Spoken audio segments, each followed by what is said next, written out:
You know, there are times when we run into a story that just doesn't fit into any one category. Yeah, true, Shannon, but it would be a real shame if we didn't find some way to share those stories with you. So we created this little segment for you, so we had a place to put all these little gems.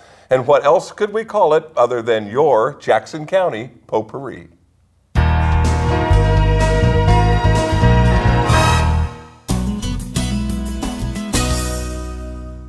It is my honor today to introduce our speaker, Jackson County Administrator Danny Jordan. To be the administrator of Jackson County requires a broad array of skills, such as human resource and financial management, operational expertise, deep legal knowledge, and so much more. In my role as CEO of Rogue Waste, which is the parent company of Rogue Disposal, Dry Creek Landfill, and Rogue Transfer, I have enjoyed an outstanding working relationship with Danny, his staff, and the Board of Commissioners. They truly are our franchise partner and a very good one.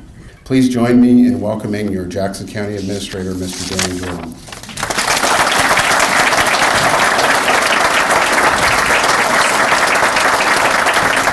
Thank you for the opportunity to be here today. Thank you for the opportunity to work for all of you. On behalf of all of our staff, our commissioners, our budget committee members, all of the citizens that participate in helping the county function, I want to start off by saying how many people in here are having problems recruiting now that the economy is starting to pump a little bit? Yeah, we're having those same problems. We have a lot of openings. I think I checked today, we have 49 job openings at the county. And in the last year, we've worked on a recruitment video that Mr. Mance and his agency produced for us. And I wanted to just take a minute to show you this because I think it's impressive, and I think it's something that you all could use actually if you want to refer people to see what goes on in Jackson County, if I can make this thing work properly.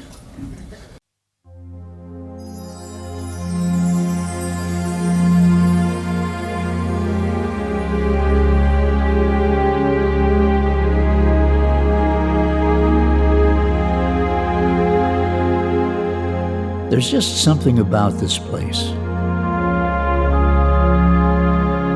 You can feel it as you come over the mountains into the valley.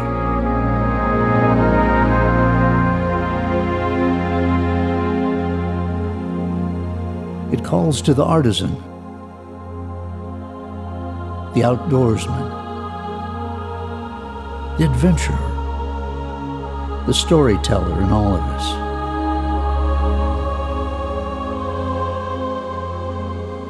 There's just something about this place that makes you want to stay and explore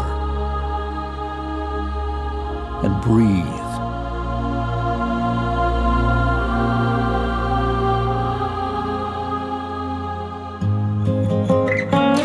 If you're drawn to public service, seeking career satisfaction, wanting engaging team relationships, longing to be relevant, it's what we do, how we serve.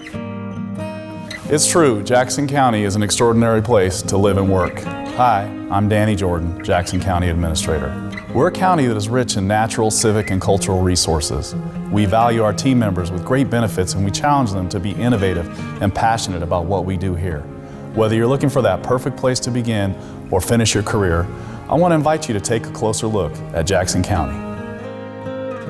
There's just something about this place. You'll love it. It will inspire. Jackson County. Dream. Explore. Work. Thrive.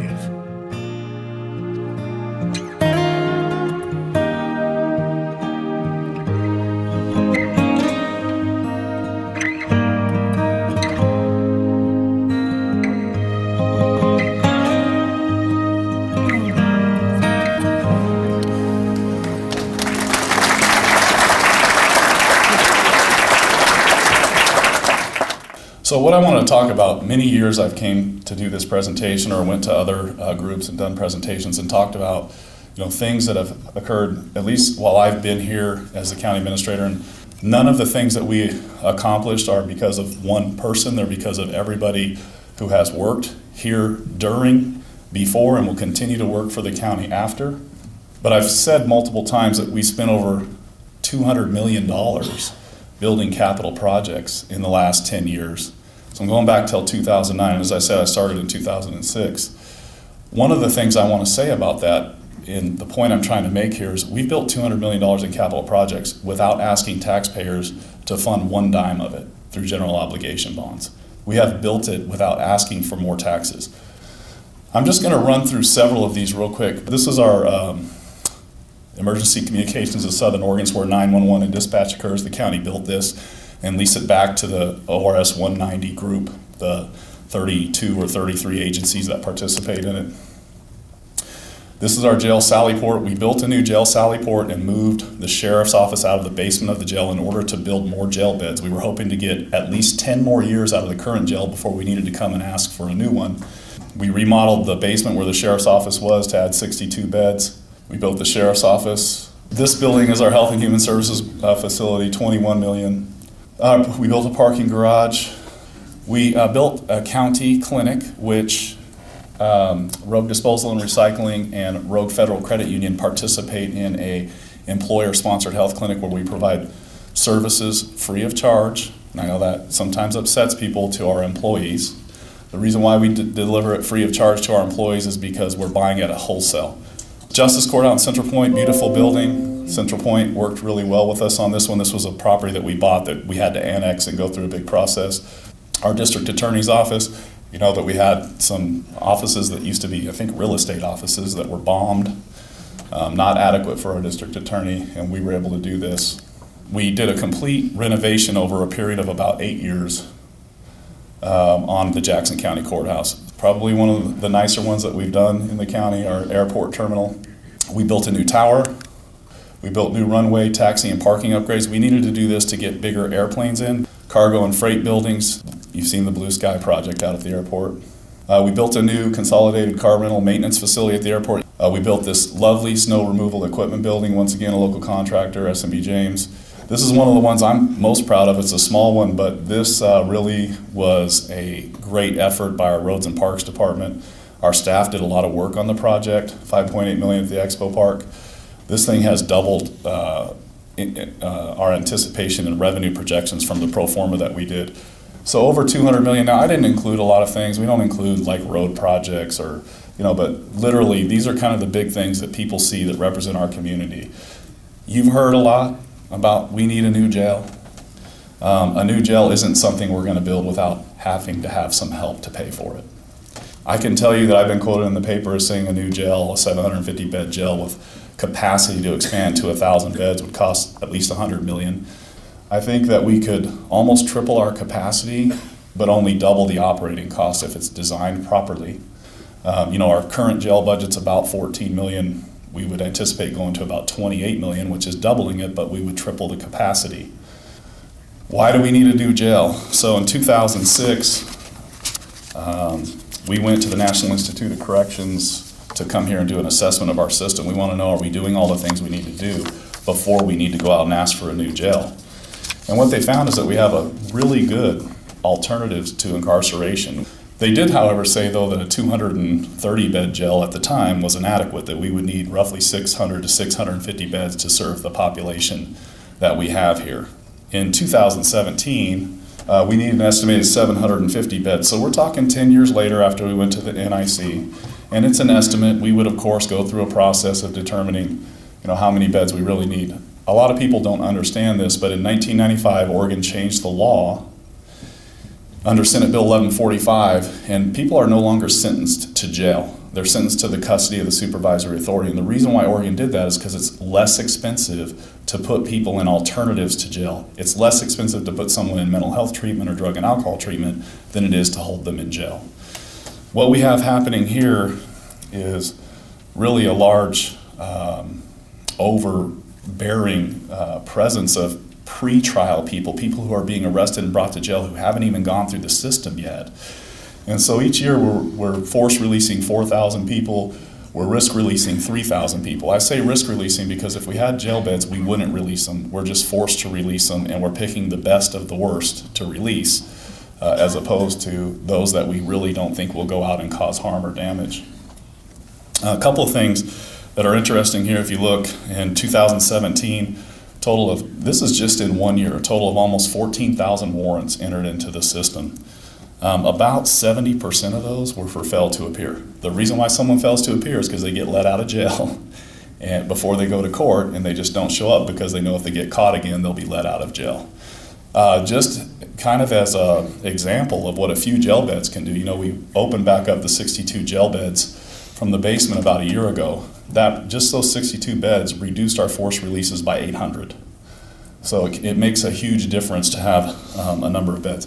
What I'm hoping to deliver to you today is, we have spent more than a decade, and those before us spent a lot of time and effort to try to become efficient and show the taxpayers that we are responsible with your dollars. The county has worked hard to reduce your taxes, but yet make everything work and build these capital projects. And it will be a question for the community to answer, no doubt, about whether or not we'll fund a jail. I want you to know that when we put out that number of $1.09 per thousand, that included capital and operating, I think at the county level, we're prepared to spend a big portion of our reserve. In fact, first we're going to deal with PERS. Senate Bill 1566 passed, and it allows us to set up side accounts. Side accounts allow us to earn at the same rate as an employee versus an employer. We spent $9 million about 10 years ago in a side account that bought down our PERS rates $20 million over the 20-year actuarial. The state now has passed a bill that allows the state to match a side account up to a certain percentage. If we invest $22 million of that reserve I talked about, the state will match it with $6 million. So we'll get a $28 million buy down in our PERS. Over 20 years, that will reduce our unfunded actuarial by $44 million. So that's one of the things that we're looking at. We're probably one of the only counties in the state, and even when you compare the state, that could actually pay off our unfunded actuarial liability. I explained our reserves to you. We have a PERS unfunded actuarial liability of $110 million. But we don't want to just take all of our reserve and do that, but we want to be prudent and try to buy down the cost so that we can continue to maintain services over time. Everyone looks at that fund balance we have and says, why don't you just build a jail with that? So we have $61 million in rainy day fund. If we spend $22 million on PERS buy down, we got about $40 million to spend on a $100 million new jail, and then we have no money to operate it. We do not want to do what Multnomah County did, but build a jail and never open it. And now they've sold it to a private developer who's turning it into a homeless shelter. So that, I could say a whole lot more about that, but I'm going to end my presentation because I see people are getting tired and